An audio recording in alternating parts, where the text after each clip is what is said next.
Today, let's talk about the Burson Soloist Voyager headphone slash preamp, along with the matching Burson Timekeeper Voyager monoblocks. Yeah, that's such a long name. But before we go any further, let me throw you a question.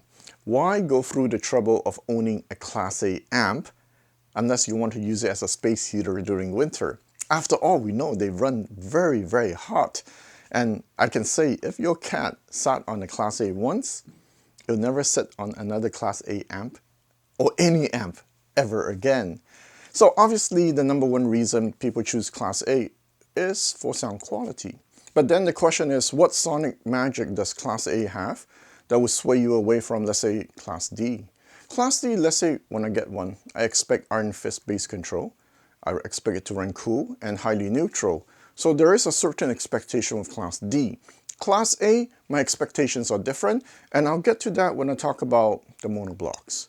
Now, before we dive in, some of you might be wondering, Thomas, man, how can you openly review another company's product when you sell preamps and power amps too?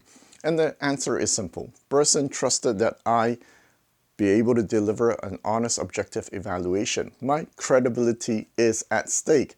So if someone buys it and it sounds nothing like I described, well, you know what? The truth will spread sooner or later. In fact, man, I have to work extra hard compared to other YouTubers to make sure my evaluation is as objective as possible. So there's a lot to unpack today. And if I were to go into all the details, this video would easily be 45 minutes long. So I'll focus on the essentials instead. My goal is to spark your interest because this combo is worthy of your attention. And yes, the combo is not exactly cheap. It comes in around 10 grand US.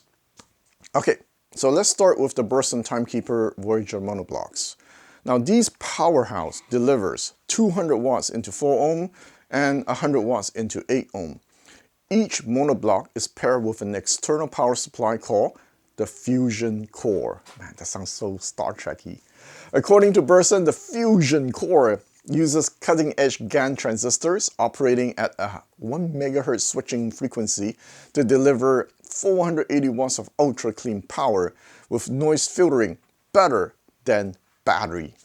Honestly, man, it sounds like science fiction, right? Think of better than battery. Makes me want to hire the person who wrote their marketing.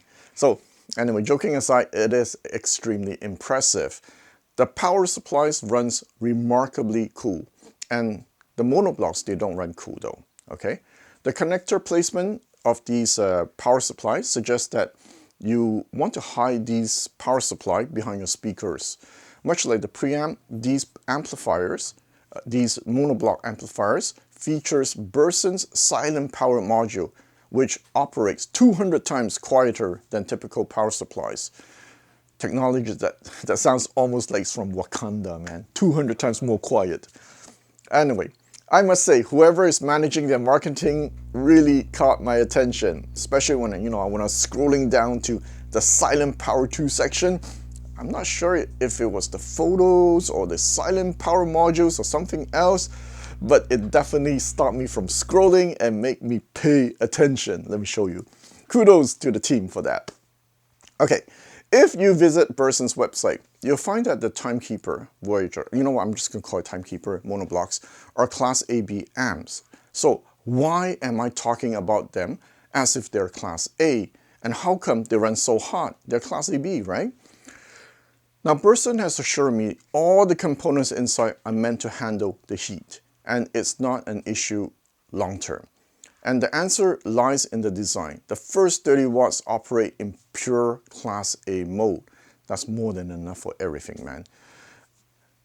The input stage is a pure Class A buffer built with discrete op amps, while the output stage uses a high current Class AB design. So this approach, hybrid approach, aims to deliver the best of both worlds. Rich Class A sound during typical listening volume and Class AB efficiency for higher power demands. So inside these monoblocks, you can also swap out the op amps to fine-tune the sound to your preference.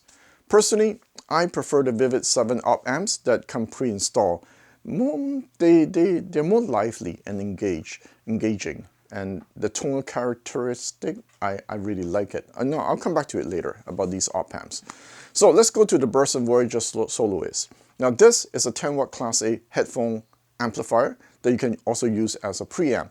The design is fully balanced and dual mono, meaning 2 independent amplifier stage, separate power supply, and in theory this approach minimizes crosstalk and maximize stereo separation. Maybe people like, dual mono design for that reason. So another standout feature is that it uses what Burson call, as I mentioned before, silent power regulator modules. And the reason they call it silent power is, as I mentioned, the noise level is like 200 times lower than standard regulators. Next, the Soloist uses discrete op amps, just like the monoblocks. And this is like tube rolling. You can change the sound profile. Now, Burson offers several types of op amps, each with its own sonic character. And for this review, they sent me the V7 Classic to experiment with. So this is great. On their website, you can find detailed description of their tonal differences. And I'll put it somewhere here. I compared the V7 to the V7 Classic, the Vivid and the Classic, in the monoblocks, and I was expecting the V7 Classic to be smoother based on my experience with the V6 Classic, like the older generation. But this new V7 generation, to my surprise, I find the V7, as I said, to be more vivid, but more fluid and more transparent. So I just spend all my time with the V7 Vivid. Now, having said that, my personal preference isn't the point here, okay? The key takeaway is that you can fine-tune the sound. And that's a big deal because with most solid-state preamp, you're locked into one sound profile. You can't change tubes, right? And given the countless different speakers out there, how can one single tuning work perfectly for all of them? Okay, you might argue, okay, my preamp is smooth enough, it has enough body, so it'll pair well with most systems. Yes, fair argument. But ultimately, that's still a compromise for the sake of broad compatibility.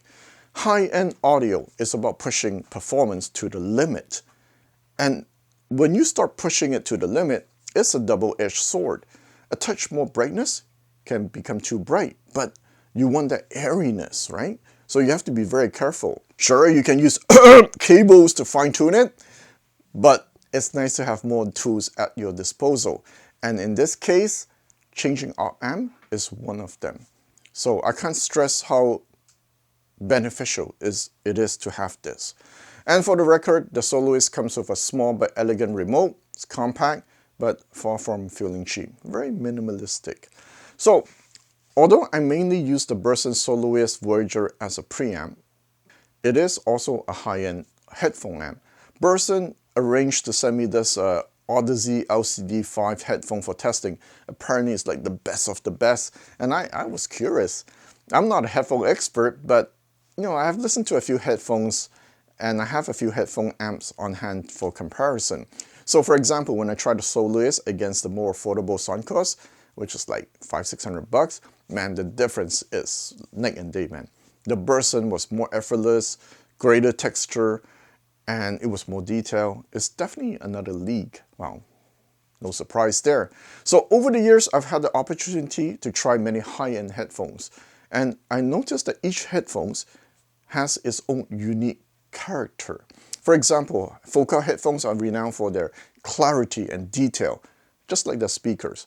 This Odyssey LCD5, okay, it sounds flat. It sounds like it has a flat frequency response with a forward mid-range that delivers lifelike vocals. Its bass is detail, control, deep bass, but it prioritizes quality over quantity. So if you're looking for neutral sound, then LCD5 is worth considering.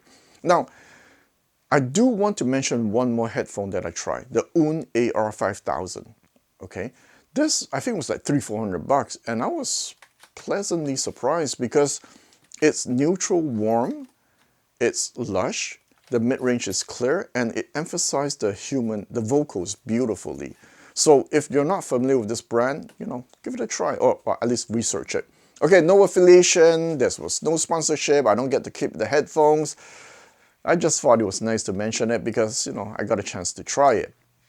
Okay, so let's get back to the question. Why choose Class A? Okay, in this case, yeah, Class A preamp, first 30 watt Class A, right? This is my personal take based on listening to gazillion Class A amps on the market. And yes, Class A amps, they all don't sound the same, okay? Some are very revealing, like my upcoming tube small integrated amp. That one's very revealing. Some are very smooth, some are very fast, and some are very slow. But one common trait I notice is that Class A amps tend to be more linear than Class AB. So unlike most Class AB amp, which often has that noticeable upper bump in the upper bass, giving it a meaty sound, many Class A has a linear presentation. Okay, yes, it has body in the midst, but you can argue that it's more lean. Okay, in this case, the Timekeeper doesn't sound lean. Of course, this is a generalization. Not all Class A amps sounds the same, but I noticed this is a similar characteristic of all Class A amp. So why Class A? Okay, the mid-range, the human voice, must be very good. It must draw me in right away. And the Burson Timekeeper has that. It leans toward a smoother, more fluid mid-range. And when I first powered up with the Timekeeper connected directly to my Matrix Sabre DAC, like not using the preamp, the fluidity of the mid-range captivated me. Calling it smooth is misleading because it doesn't sound rolled off. It's detail and texture. There's a natural ease to it that I find very pleasant to listen to. And this is completely different from the other last Burson monoblocks I reviewed many years ago. And because this mid-range grabbed my attention right away, I say Burson has successfully showcased one of Class A's core strength. So one common issue with amps that aim for smooth sound is that if not executed well, they can sound mellow, soft, boring. The Timekeeper avoids all this. It's dynamic and it maintains excellent control over the woofer. So good job to Burson in that sense. Okay, the bass is not tight to the point where it's dry. Yes, I understand people want dry, tight bass, like some of the Class D amps, man, but I'm not really a big fan of that because let's say if you listen to jazz, it robs jazz of its soulful qualities, and that's a deal breaker for me. Bass tightness is a delicate balance, and for me, the Timekeeper balances it well.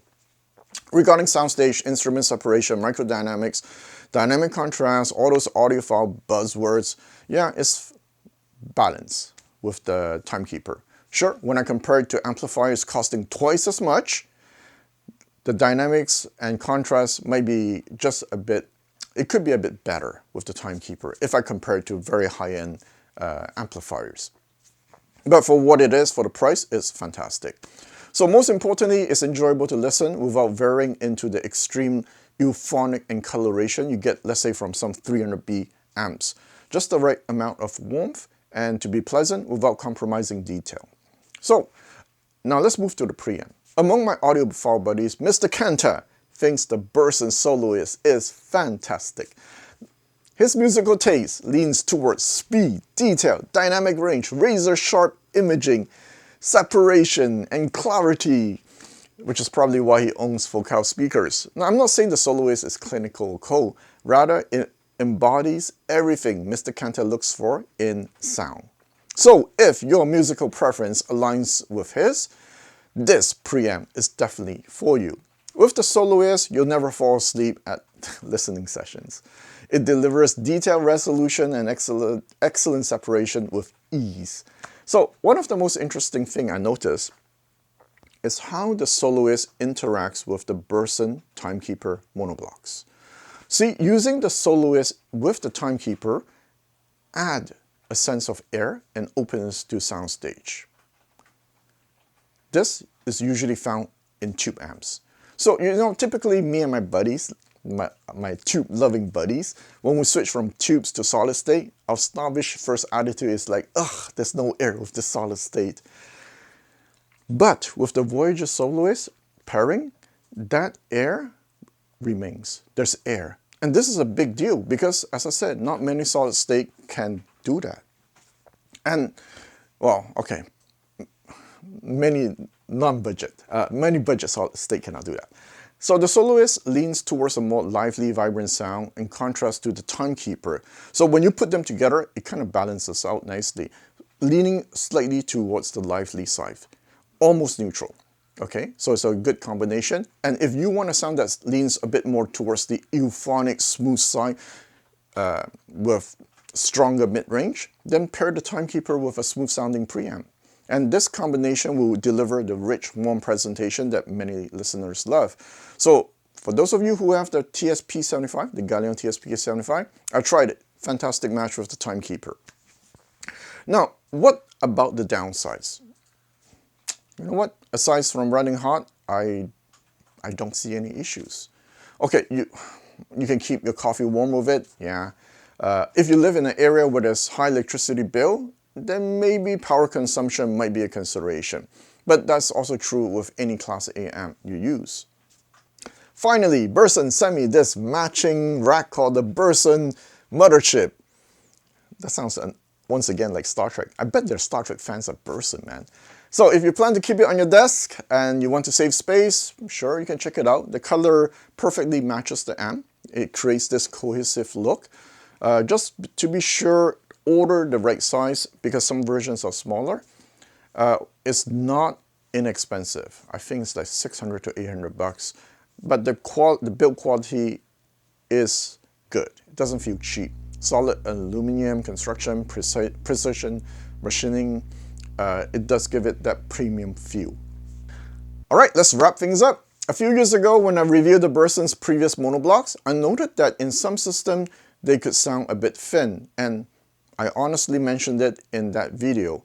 So these new monoblocks are completely different, and I'm really happy for Burson because I want every company that sends me gear to succeed. I wish them the best.